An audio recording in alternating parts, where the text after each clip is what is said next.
12 जून 1974 जब पटना यूनिवर्सिटी के आरएसएस कार्यकर्ता अश्विनी चौबे को गिरफ्तार किया गया। अश्विनी चौबे जेपी आंदोलन के केवल सक्रिय कार्यकर्ता ही नहीं थे, बल्कि उन्होंने चीनी मिलों के घोटाले से जुड़े कांग्रेसी सरकार के दस्तावेज प्रेस को लीक किए थे। इस कारण अगले करीब 3 साल तक चौबे को फुलवारी शरीफ जेल, आरा जेल, बक्सर जेल में कैद रखा गया।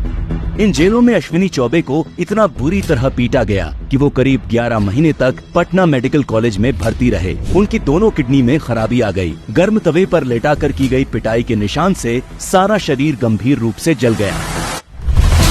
लेकिन ये अकेली अश्विनी चौबे की कहानी नहीं थी। यह आपातकाल में कांग्रेसी अत्याचारों की अनगिनत कहानियों में से मात्र एक कहानी थी। और इस घटना के ठीक 1 साल बाद 12 जून 1975 को राजनारायण बनाम इंदिरा नेहरू गांधी मामले में इलाहाबाद हाई कोर्ट ने इंदिरा गांधी को दोषी मानते हुए संसद से अयोग्य घोषित कर दिया और उनके किसी भी निर्वाचित पद पर रहने पर 6 साल के लिए प्रतिबंध लगा दिया। कोर्ट के आदेश के बाद अपनी कुर्सी छोड़ने की जगह इंदिरा गांधी ने इमरजेंसी लगाकर देश के लोकतंत्र का गला घोंटना ज्यादा बेहतर समझा और यहीं से कांग्रेस की घोषित तानाशाही यानी आपातकाल की शुरुआत हुई। इमरजेंसी इंदिरा सरकार का थोपा हुआ वो काला दौर था जब सच्चाई बताने वाली प्रेस का गला घोंटा गया, संविधान की रक्षा करने वाली न्यायपालिका के हाथ काट दिए गए, महंगाई के खिलाफ आवाज उठाने वाले छात्रों की आवाज कुचल दी गई, कुशासन का विरोध करने वाले समूचे विपक्ष को जेल में ठूंस दिया गया। और ये सब सिर्फ इसलिए चलता रहा ताकि इंदिरा गांधी के हाथ से सत्ता न जाए।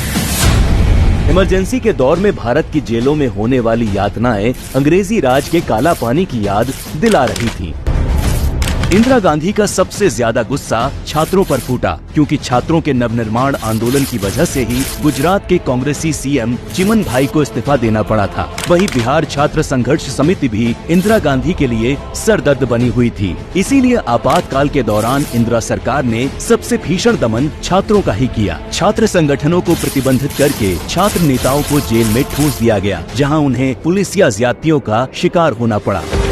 तब के दिल्ली छात्र संघ अध्यक्ष और एबीवीपी के नेता 22 साल के अरुण जेटली जी को भी 19 महीनों तक तिहाड़ जेल में रखा गया, जहां उन्हें खाने के लिए मक्खियां तैरती पानीदार दाल और अधपकी रोटियां दी जाती थी।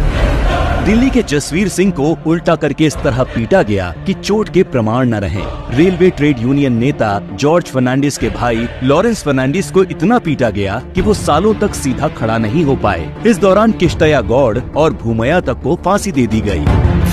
मीसा और डीआईआर कानून बनाकर लाखों लोगों को जेल में डाला गया, जहां बर्फ की सिल्लियों पर लेटाकर सत्याग्रहियों को पीटा जाता था। उनकी उंगलियों पर कुर्सी रखकर उस पर बैठा जाता था। बेहोश होने तक चाबुक से घंटों पीटा जाता। कई दिनों तक भूखा प्यासा तड़पाया जाता और इस दमन के खिलाफ कहीं आवाज नहीं उठाई जा सकती थी। सिर्फ आम जनता ही नहीं, विपक्ष के बड़े नेताओं को भी इस सरकारी दमन का शिकार होना पड़ा।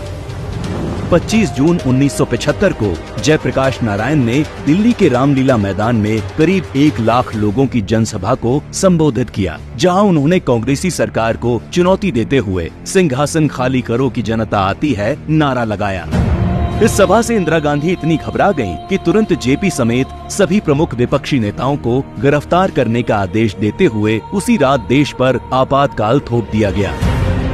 इमरजेंसी के दौरान जेपी का स्वास्थ्य तेजी से खराब होने लगा। कैद के दौरान ही उनकी दोनों किडनी खराब हो गईं और उनके इलाज में बरती गई लापरवाही आज तक जांच का विषय है। आपातकाल की वजह से जेपी की रिहाई के लिए भारत में खुलकर आंदोलन चलाना असंभव था। इसीलिए ब्रिटेन में सुरूर होदा ने जयप्रकाश नारायण की रिहाई के लिए नोबेल शांति पुरस्कार विजेता नोएल बेकर की अध्यक्षता में फ्री जेपी अभियान तक चलाया।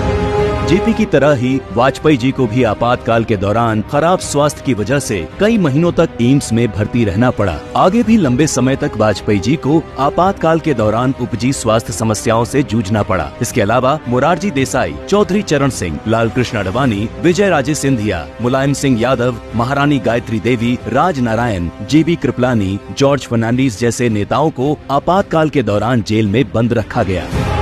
इस कांग्रेसी दमन की सच्चाई दुनिया के सामने न आए, इसके लिए भारतीय प्रेस का गला घोंट दिया गया और यहाँ तक कि विदेशी पत्रकारों तक को देश निकाला दिया गया। बिना सरकारी निगरानी के अखबार एक भी लाइन नहीं लिख सकते थे। अखबारों के असली संपादक पुलिस अधिकारी बने बैठे थे। आपातकाल के 19 महीनों में 327 पत्रकारों को जेल, 3801 अखबार जब्त, 290 के सरकारी विज्ञापन बंद, करीब 60 लाख लोगों की नसबंदी, करीब 5 से 7 लाख लोग हुए बेघर। आज चाहे कांग्रेस अपने इस कलंकित तानाशाही इतिहास को छुपाकर कितना भी लोकतांत्रिक फ्री स्पीच की बात करे, लेकिन भारत की 140 करोड़ की जनता इस कांग्रेसी दमन को न भूलेगी न माफ करेगी।